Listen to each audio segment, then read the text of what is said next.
Hello and welcome to LLBN Creation Sabbath. I'm Briana Nealey, a co-host, and I'll be introducing the other two that are here with me tonight.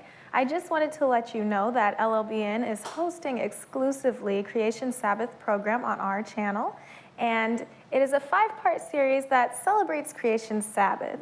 And I'm joined here today by Dr. Tim Standish, my co-host, and a special guest that he brought along, Dr. Ariel Roth, who is actually the subject of a film that we'll be watching later today. Well, I'm excited to be here, and I'm really excited to be here with Ariel Roth. This is kind of an honor and a privilege to sit with this man.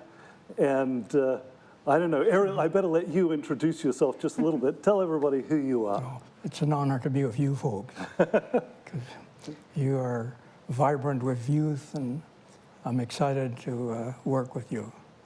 I've been associated with the Geoscience Research Institute for some 30 years, and before that I used to teach biology at Andrews University, Loma Linda University, and but I've concerned most of my life for the conflict between the Bible and science. This started very seriously when I was in graduate school.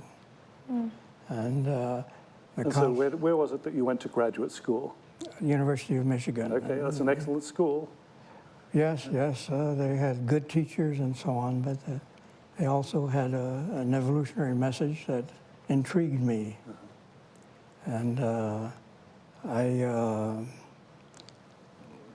started teaching some courses on science and religion and at Andrews, and I've been in this conflict here for some 50 years or so, from that time to the present. Fabulous. So over that period of time, I'm guessing you probably developed some wisdom that you could share with us. Yeah. None of us has enough wisdom. We all make mistakes, but we learn a little bit. Sometimes too slowly. So I know that you're the author of a number of books. You've got a couple of them here with you today. I will tell you that my favorite one is actually this one here, Origins, Linking Science and Scripture. It's an excellent, excellent book, one that I really enjoyed reading. I know this was this the first book that you published? Yes, yes. Yeah, it's a very nice summary of arguments surrounding this issue of the history that's recorded in the Bible and the theories that human beings come up with when they abandon that wisdom, that record that is in the Bible. So I really greatly enjoyed this one. How many languages has it been translated into? It's in 17 languages now. Wow. So almost as many as the Bible then. No, not quite at all. Why don't you tell us a little bit about this other book, Science Discovers God? Well, I wrote that book because of my concern after lecturing at some universities about creation and so on. I became aware of the fact that to many the question wasn't, is it creation or evolution? The question was, is there a God? Mm-hmm. And I was aware there's a lot of scientific data that favors the idea that there has to be a God designer and so on. I wrote that book with that particular question in mind, addressing that. And so would you consider that one to be one of those sort of beautiful positive arguments then for the existence of God? Yes, number of aspects from the concept of simple design to clear to a phenomenon of mind. Why do we think? Our brains, are so complex. 100 billion cells there, possibly each with 1,000 connections to each other. We're talking about 100 trillion connections there in our brain. And 248,000 miles of fibers in our brain. Wow. I mean, this kind of puts the idea that this happened by chance to bed. Because how could this happen? How could this happen? Yes. Certainly, I think it does when an individual is free to consider the various possibilities that are out there. And one of the things that I greatly appreciate about the Bible is that it provides us with that freedom. The Bible never says, believe despite the evidence. It says, believe because of the evidence. Have faith. Yes, absolutely.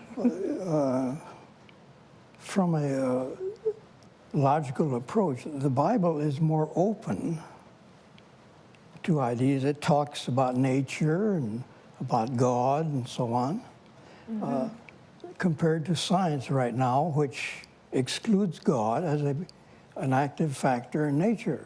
And in this way, science is a closed system right now.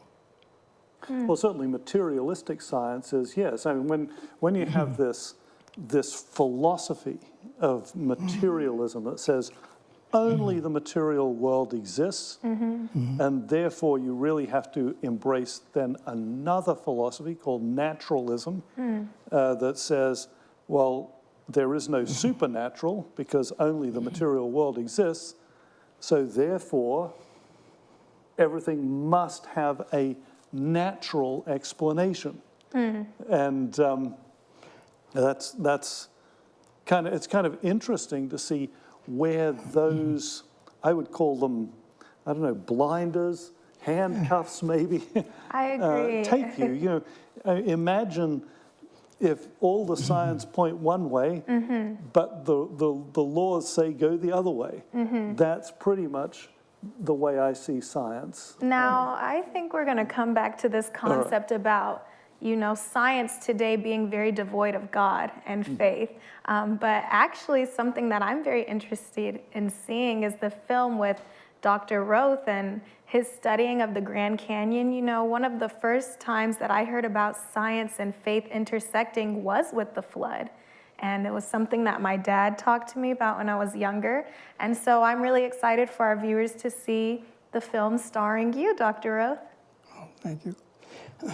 I might add that the concept of science being a search for truth is good to a certain extent, as long as you limit your truth to the materialistic world. But at present, you cannot invoke God as a factor in scientific literature. You can't do it in scientific textbooks. That book being kind of different from that. But science at present is a closed system looking for truth and asking questions beyond the limits of its perimeters. Now, a lot of scientists believe in God. If I want one Pew Research report suggests that probably 51% of scientists surveyed in the United States believe in a God or some kind of divinity. So we can state, here we have a majority of scientists who believe in a certain thing. They're not allowed to publish about it. They're not allowed to teach it. But the science can work very well with God, as the pioneers of modern science did. I'm speaking of people like Galileo, Pascal, Linné, Kepler, Newton especially. Boyle. Yeah. These affirmed science in their scientific literature. I think what I found is a lot of scientists in the past base their beliefs, their science, in their faith. And we're actually going to come back to that in a minute, but right now we're going to let our viewers watch the video starring you, Dr. Roth.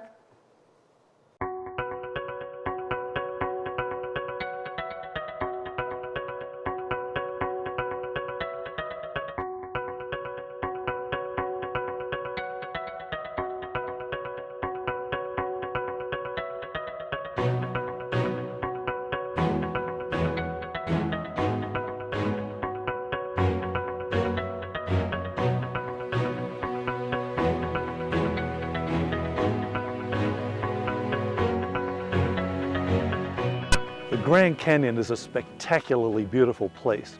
It's as if God split the earth open and said, look at this. And yet, when we look at it, there are lots of questions that we start asking. Where did all of these layers of rock come from? And what happened to all of the material that once was inside what is the canyon now? Those questions can really trip up a person's faith. One individual who decided to investigate the Grand Canyon and other areas on the earth is Ariel Roth, and we're going to look at his story now.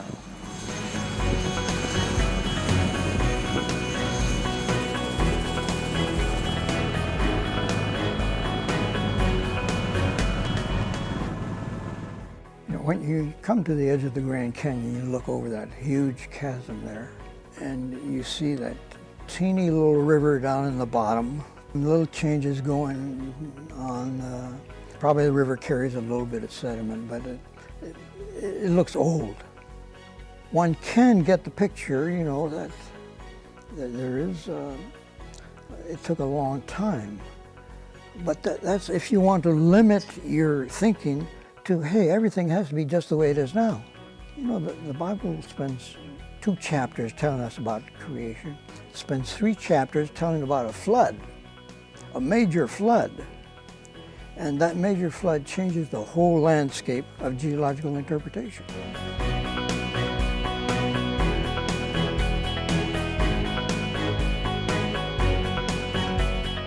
How could a little river like you have there cut that canyon? We have lots of peaks and buttes in here that don't fit what you'd expect from a river, more what you'd expect from a major flood, as the Navajos and the Hualpai Indians and the Havasupai Indians believe, and as the Bible tells us.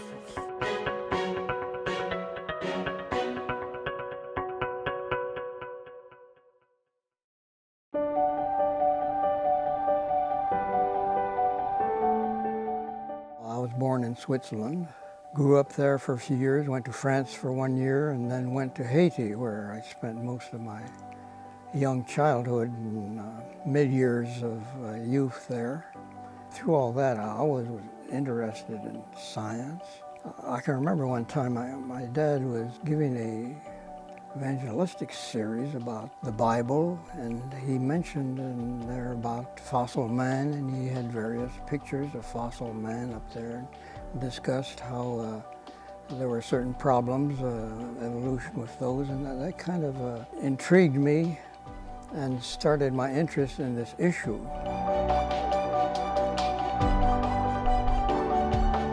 Things became much more interesting when I went to college and took a course from one of the professors there who was a creationist in the philosophy of science. And then I realized that there's a real issue here between science and the Bible. I went to my college years at Pacific Union College, and there was a professor by the name of H.W. Clark, who is one of the icons of creation. And I took some classes from him, and he certainly stimulated my interest in this issue.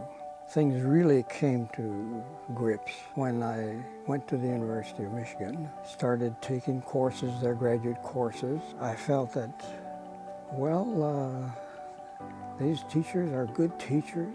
They're great teachers. The classes were excellent, but they kept on telling us about how evolution was true. And I thought, man, there must be an agenda here. Unknown to me, when I went to the University of Michigan, 2 persons who believed in the creation, the Bible, had come to the same department I was in at the university, and they had been excused from the department because of their beliefs. I thank God that I got through there. So they had the professor of evolution interview me. He called me and asked me, well, what are your views anyway, and so on. I told him, well, I can follow your reasoning to a certain extent, but then I run into certain problems. And he said, well, what problems are they? I thought, well, when you go down in the fossil record, you look at turtles, and there are turtles, and these turtles have the anatomy of the turtle all the way down, with the pectoral girdle inside the ribs and so on, a very unique type of structure. Problem is that you go below that, you don't see any intermediates to that, you know. And he said, well, yeah, there are problems. Keep in mind, there's one suggested intermediate there, but it doesn't qualify. And then he asked, do you have other problems? I said, well, I don't know why a warm-blooded animal should ever evolve from a cold-blooded animal, because a cold-blooded animal is so much more adapted to its environment than a warm-blooded animal. And after a few minutes, he told me, you're okay.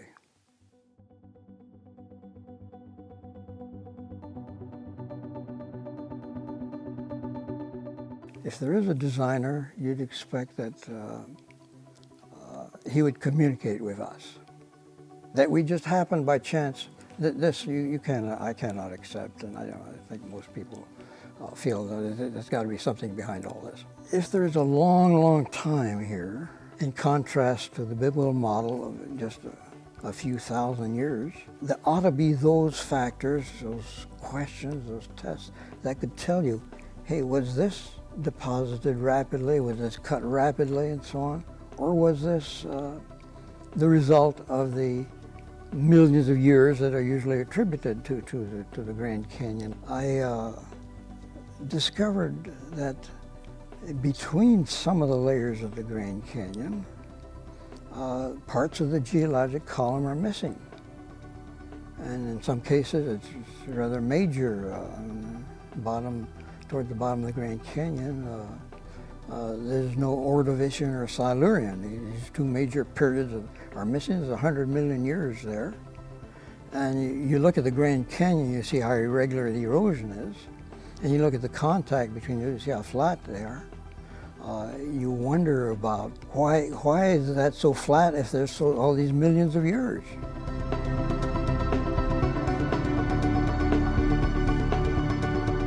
What you see here is very widespread layers. This is not normal, local, slow deposition. It's more what you'd expect from catastrophic activity as you'd have in a major flood. Among these layers here, we have some gaps where parts of the geologic column are missing, and we'd expect a lot of erosion there.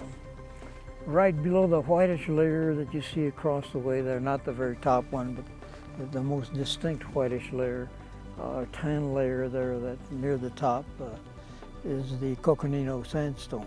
Below that Coconino sandstone, we have a gap of about 6 million years, and you'd expect maybe 600 feet of erosion as a minimum.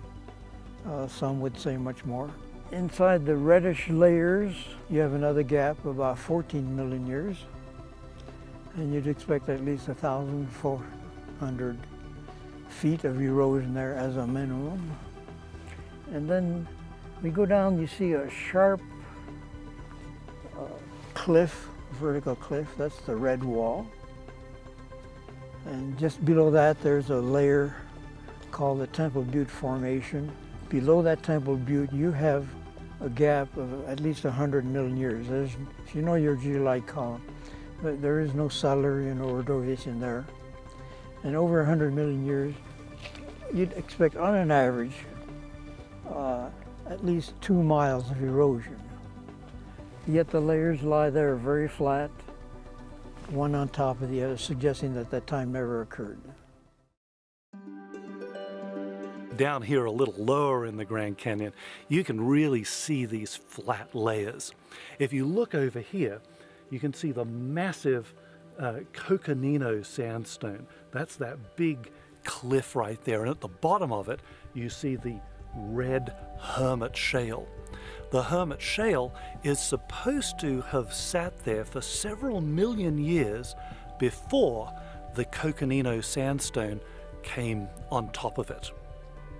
And yet, we don't see evidence of millions of years of erosion there at the interface between these two layers. What we see is a flat line. Maybe that indicates that the millions of years actually weren't there. They never existed. Those two layers came together relatively rapidly.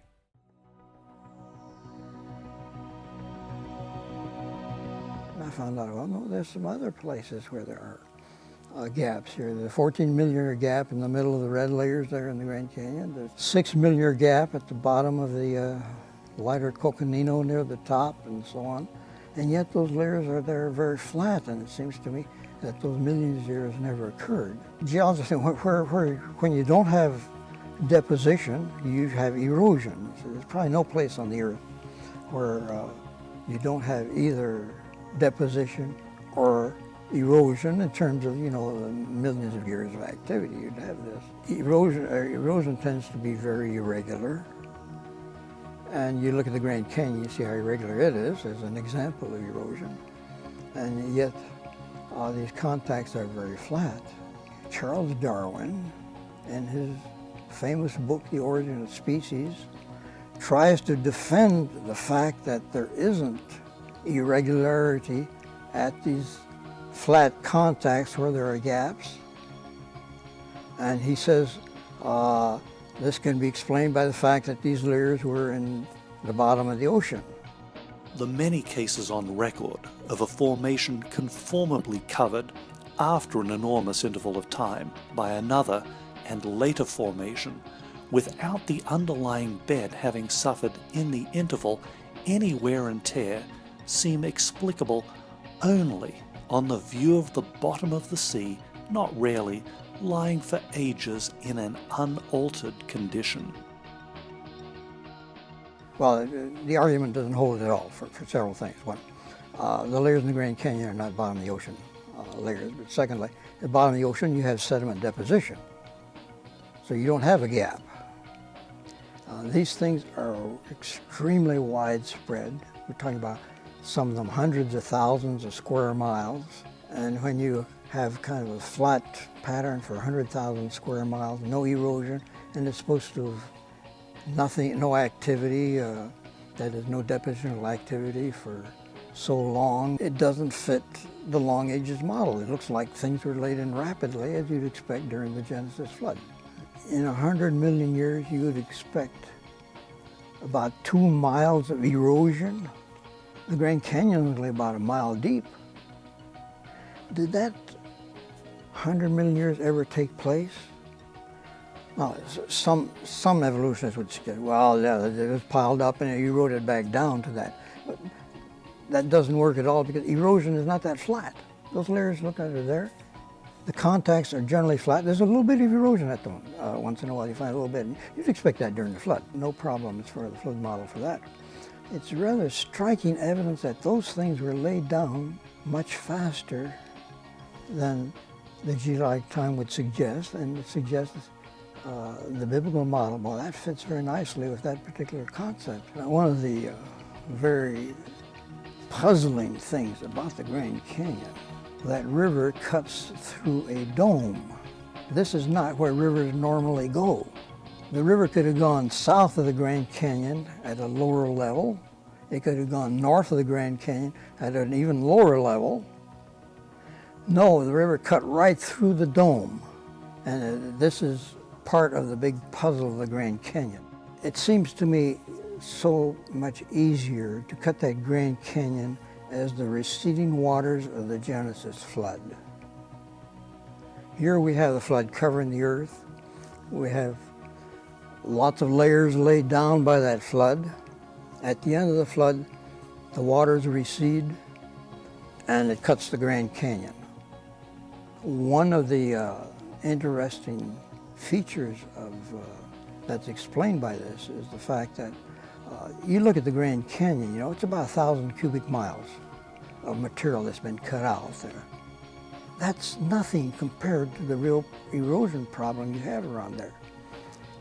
From the layers above the Grand Canyon, you've got 15 to 30 times as many. We're talking about 15,000, 30,000 cubic miles of material above that has to be washed out also. That's seldom considered in the models. It's called the Great Denudation. Geologists recognize this. They think it took a long time. How are you going to wash all that out? It's so much easier to wash it out with the receding waters of the flood.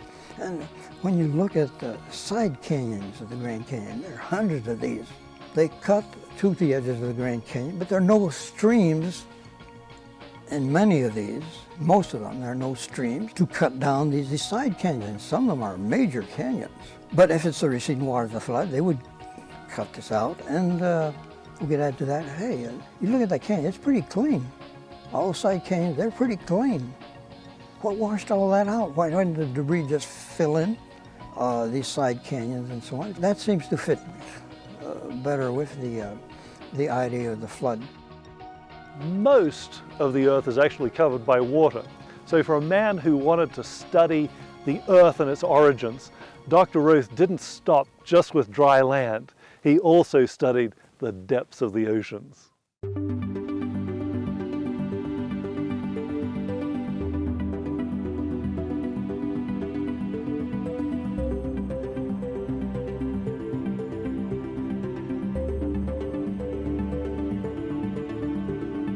Commonly, it's stated that coral reefs disprove the Bible because it takes so long to grow some of these huge coral reefs that we have out in the Pacific. Well, I got interested in how fast do coral grow. It turns out that there are some coral that grow very fast. Some of them grow so fast you could build some of the huge reefs in less than 4,000 years. I received a phone call one day from a colleague of mine.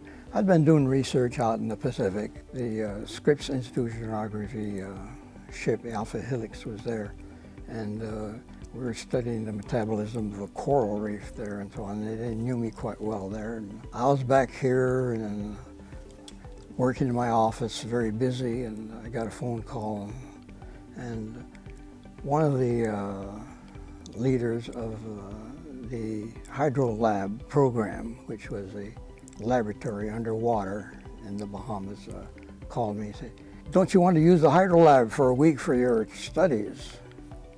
I told him, "No, I'm too busy." Well, he must have picked up some hesitation in me, because he called me up a week later, and he said, "Have you changed your mind?" I said, "Okay, I'll try it. I'll try it." So myself and a couple of graduate students, we went and lived in this hydro lab for a week in the Bahamas. The National Oceanic and Atmospheric Administration was developing a program to expand man's outlook and man's ability to work in the ocean. And one of their projects was running the Hydro Lab, which is an underwater habitat, only 9 feet in diameter, 18 feet long. It has a door on it, which is on the bottom. You can understand why they put the door on the bottom, because it keeps air in, the air pressure in, and the ocean doesn't flow in. So you get in and out of it by going through this door in the bottom. They had 3 beds in there for us, and it's hard work, I'll tell you, when you live there, because every time you want to go out, you have to put on all this heavy equipment. We studied pigment, picture, temperature, studies living down there with the coral, studying how fast they grow, and studying this question of factors that might affect the rate of coral growth. The 3 of us, we stayed there for a week, had a very enjoyable time, a most wonderful experience in a ways. I can remember once seeing a food chain in operation. There was a 3-inch anemone coming by the window in front. And this anemone just came by, and a snapper came by and just snapped it. Just as the snapper was doing this, there was a grouper that used to live on top of the Hydro Lab. The grouper, he just grabbed the snapper. And this happened within about 10 seconds. One small fish eating a medium fish, a big fish eating the medium fish. Just one of the experiences we had there in the Hydro Lab. And when this man called me from National Oceanic Atmospheric Administration about using the Hydro Lab, I told him, now we will not work on Saturday. We're Seventh-day Adventists, and we respect the Sabbath very well, and we won't work there. He said, "Yeah, we know you won't work there. It's okay. You stay in the Hydro Lab. We go in on Tuesday. You can rest on Sabbath and go on with your work afterwards, just fine." One of the questions that came up while we were there was, what if Christ's return occurred while we were down there? would we know about it? Another question was, supposing he returned, and would we have to decompress to get out of there? You have to decompress for about 16 hours. Would we have to decompress for 16 hours? Anyway, some of the side questions that come up during these issues.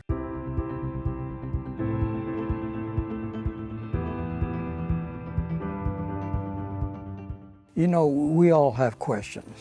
I'm sure everybody wonders, does God exist? Is the Bible true? And I've had these questions all my life. I ask them all the time. The more I have studied nature, the more I've become convinced that the biblical model is the most reasonable model of how things came about. When I look at nature, I see design. I can't explain how life would originate by itself. I can't explain how the forces of physics could be so incredibly accurate. It just doesn't seem possible to me that this could happen by just pure chance. So my science tells me there's a designer. Our knowledge is not that great, but the challenges are not that great either. What if God exists? If you're looking for truth, you don't want to limit your horizon. You want to have as many possibilities, so in case one of them is true, you find it. Which is true? Are we just here for no purpose whatsoever? Or is there meaning to life? And is there goodness? We all aware of these things that you don't find by just studying matter. Our consciousness, our conscience, our love, our religion, our thinking, our reason, our creativity. This is not stuff you find in the simple materialistic approach of science. There's something beyond that.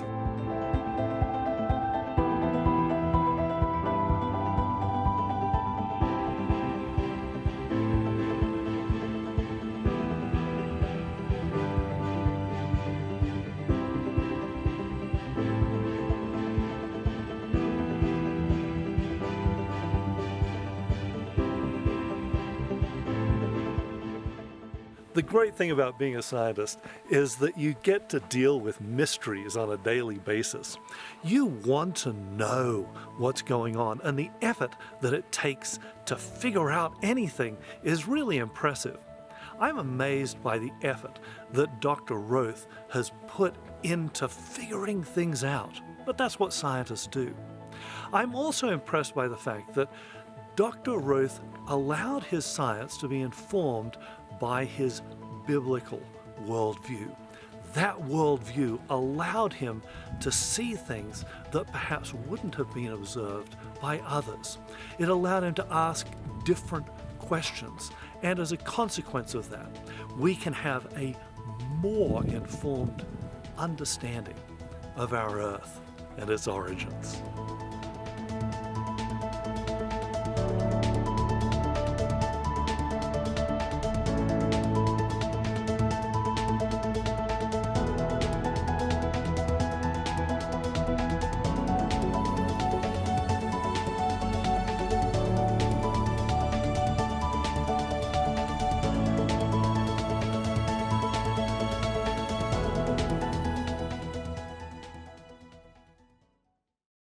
Now, that was a very awesome film, just being able to see the different ways that science can back up some of the things that we believe in the Bible, some of the things that our faith are based on. And we talked a little bit earlier about how scientists today don't really allow faith to come through their work.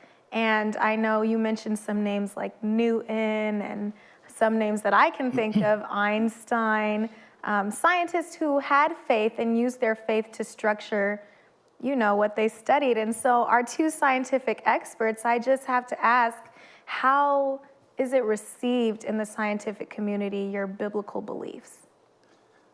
I would say that in general, as long as a scientist doesn't openly put their faith out there, most people don't care. Okay. But the cardinal sin, and I don't know whether you'd agree with me on this, but I would say the cardinal sin is when you say, you know what, I think that what I'm studying in science may inform my faith in the Creator God. Okay. It's when you say, hey, these two things are not separate universes. It's when you say, just hang on a minute, these things really have a profound and intimate connection between them. That's when you get yourself into serious trouble by doing that. And obviously that wasn't the case in the past with people like Isaac Newton wrote extensively about theology and applied that brilliant mind in that sphere as well. Yeah, the pioneers of modern science that we've just mentioned, they believed that God established the laws of nature that made science possible. So he was included in the circle. Now, science has excluded God and is trying to answer these questions, and in some cases the answers are rather miserable. Yes. Yeah. One of the things that I hope that viewers will get out of the film that we just watched is that when you spoke just a few seconds ago, you talked about faith informing science and so on. I would say that everybody's science is informed by their faith. Okay. You can't in the real world separate these things. Your faith is something that opens your eyes to certain things and maybe blinds you to other things. I personally think that biblical Christianity, that biblical worldview that we get, that we embrace as Christians, really is the most liberating, eye-opening understanding of reality that's available out there. In the example that we talk about in the film, which is those paraconformities, those flat gaps there that you can see so clearly in the Grand Canyon. But why isn't everybody talking about those? Why isn't that a tremendous deal with every scientist, every geologist who's gone and studied the Grand Canyon? Well, there are some people who are concentrating on things with this idea that everything took enormous spans of time. And as a consequence of that, a few million years here or 10 million years there or 100 million years, I believe in one case, right? That's not really all that important. But to those of us who are actually looking and are free to consider all of the options and ask certain questions, wow, those flat gaps are very, very informative. That time simply is not recorded in those particular rocks, at least. You can't have two different truths that contradict each other. There's just one truth, one reality.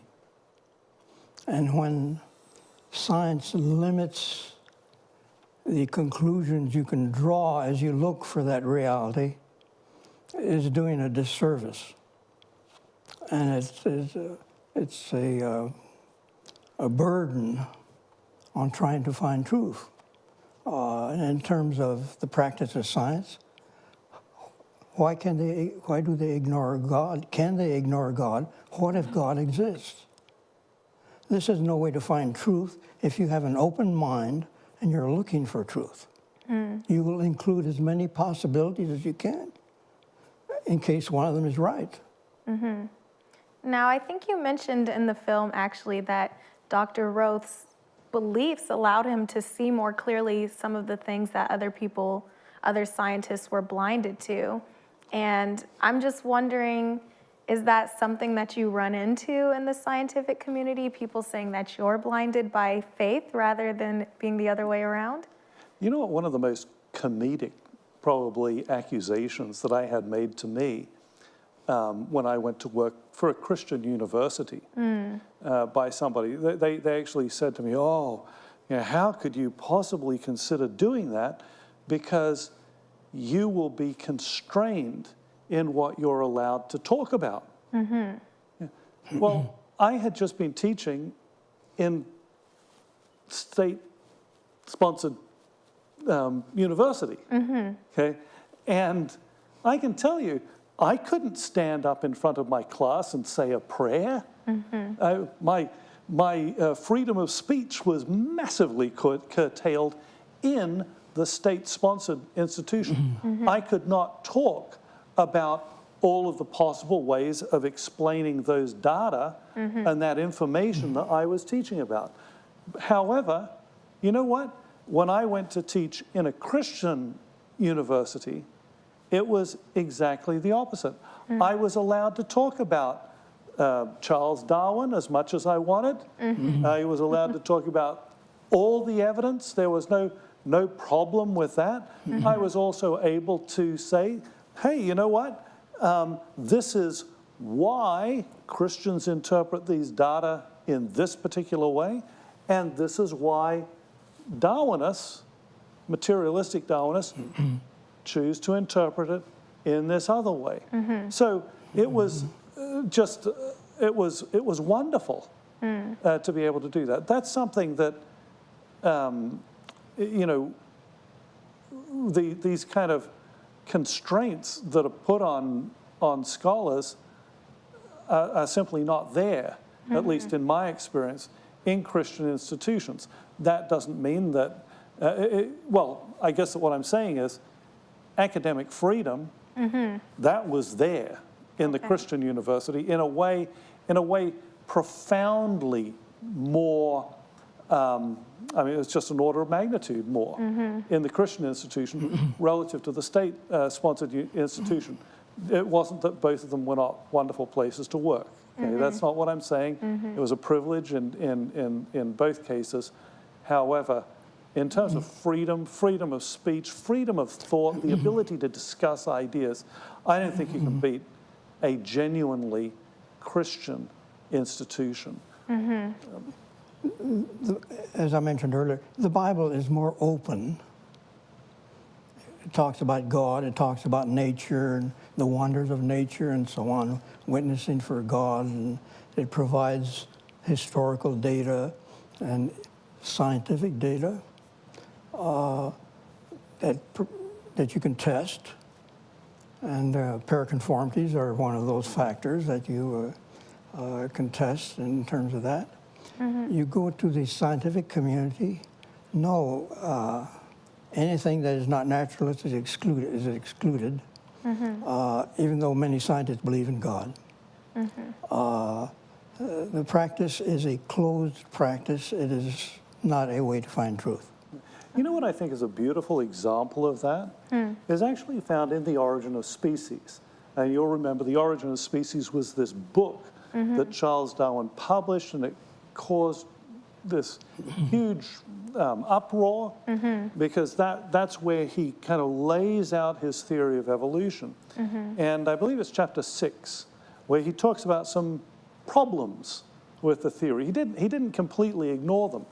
But my favorite one is where he talks about the lack of transitional forms between one organism and another. He talks about how every layer of rock should be full of these, what we call today, missing links. He talks about a sort of organic chain and intermediate things. But he says, well, I mean, it's the geologic record does not contain a record like that. It didn't then, and here, you know, over a century and a half later, it still doesn't. And there's been a lot of looking.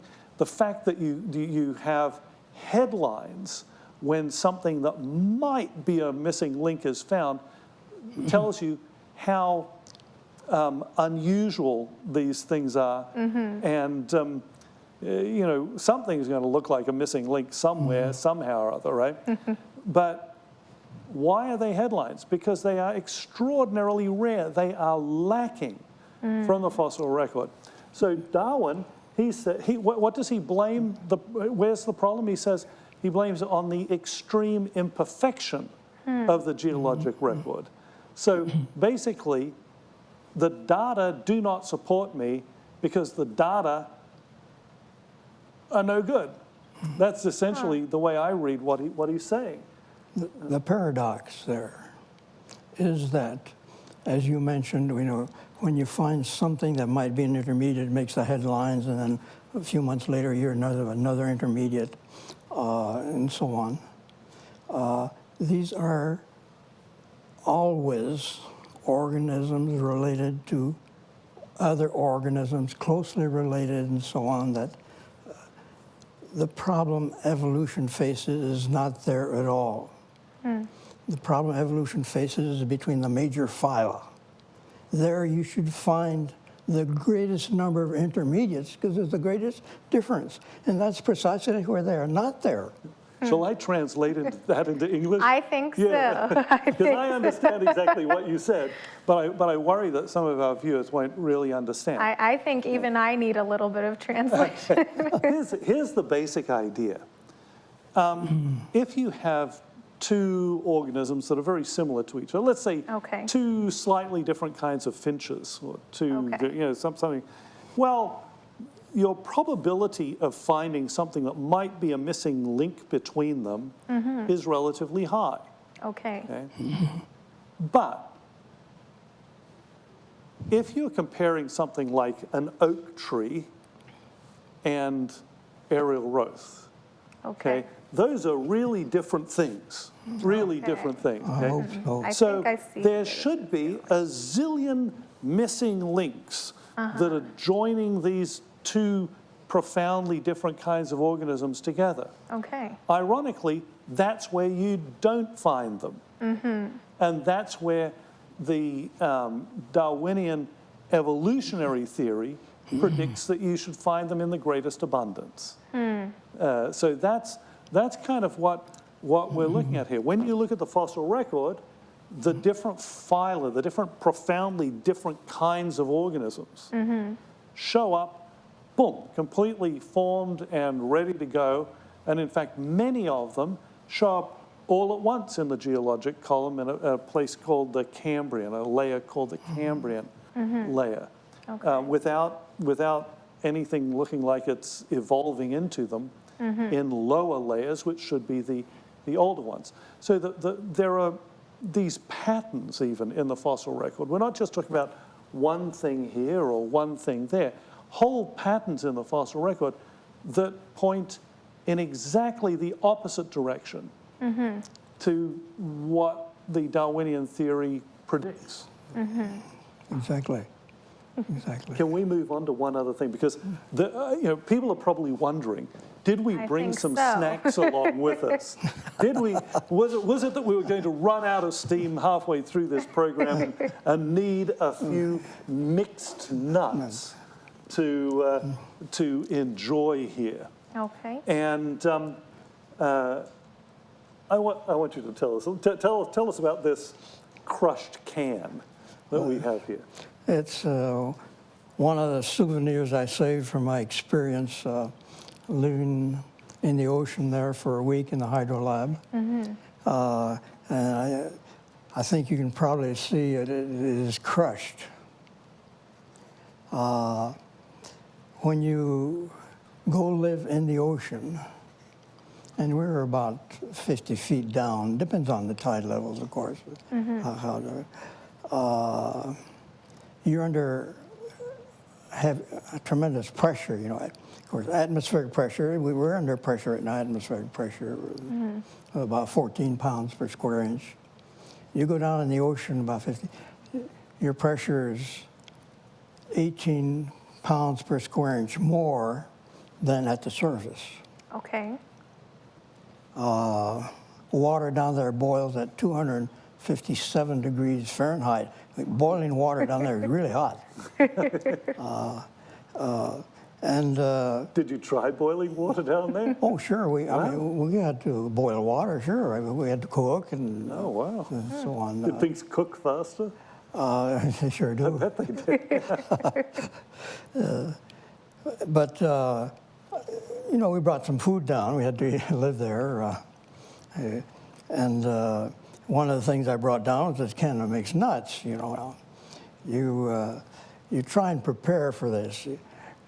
Underwater cameras are a real problem because you take them down there and you cannot open them if you did not open them before you came down. Oh. Oh, because they're sealed, Well, and the pressure just won't you let got you. 18 pounds per square inch. Yeah. You can't open that camera. And you can't change the film or anything else, so you open the door.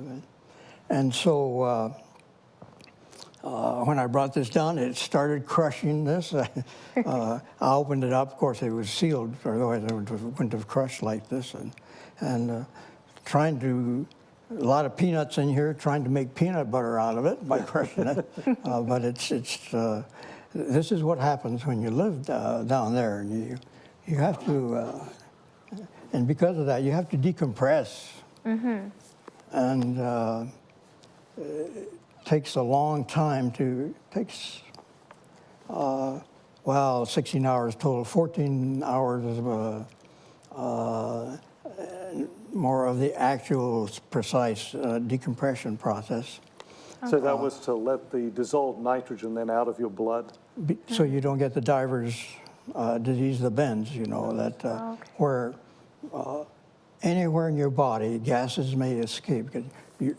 Once you've been down there 8 hours, you're saturated at that level of pressure with nitrogen. And it takes 14 to 16 hours to get it out of you. And the way you do it is you just let the air out of the laboratory you're in, this habitat we were in, you know. We close the door, of course. If you don't close the door, it's going to fill up with sea water. And you let air out the top. Oh, wow. And so the pressure goes down slowly, and you breathe and you exercise to get all the gases out of your tissues that you can. And the last 4 hours, you just breathe, 4.5 hours, you breathe pure oxygen to try and wash out as much of that nitrogen as possible. So if you just sort of let all the pressure off all at once, it would be like opening a can of soda or something. Your blood would just fizz. It's disastrous. And you know, one of the things I was most worried about down there, which is getting lost. You know, sometimes visibility 25 feet if the ocean has to be turbulent. And we had storms, one storm we were there and so on. Things were pretty murky and so on. And if you go away and you can't find that habitat, you have no choice but to go up, and you're just going to have gases that form anywhere in your body, which is not in agreement with very good health. So to get out of there, we decompressed inside that laboratory, and then we got into that chamber. I don't know if you saw the chamber. You probably remember where little rounds. You get in there. It's about the size of a big garbage can, and you close both doors. Of course, you have to have both doors closed to do this, and then you let some air out of a air tank, to build up the pressure. As soon as the pressure in that closed area is up to that of the ocean, the door opens at the bottom, you get in the ocean, and you go back to the surface quickly so you don't get saturated. Wow. Now, it looks like your time spent in the ocean was amazing, honestly. Yes, we got a lot of work done. Some people work better under pressure, you know. There's a fantastic Bible text that I think is worth sharing here. It's Psalm 107 and verses 23 and 24. I think it's probably true of aerial Ruth. It says, "They that go down into the sea in ships, that do business in great waters, these see the works of the Lord and his wonders in the deep." You know, it's really a wonderful world down there, I might state. It's, you know, we could go in and out to the laboratory there very well, but we could not go up. We could go down for a short period of time. We could not go up unless we decompressed. I would definitely say it's an amazing, wonderful world. Like you said, all the beautiful fish that we were able to see, and even the turtles swimming, and the coral reefs that are just so colorful and beautiful. It's honestly awesome, and I would love to do some work down there. I don't know how I could contribute, but yeah. Well, it's one of the most interesting weeks of my life, I'll tell you. I believe it. Where is the Hydro Lab now? Is it something?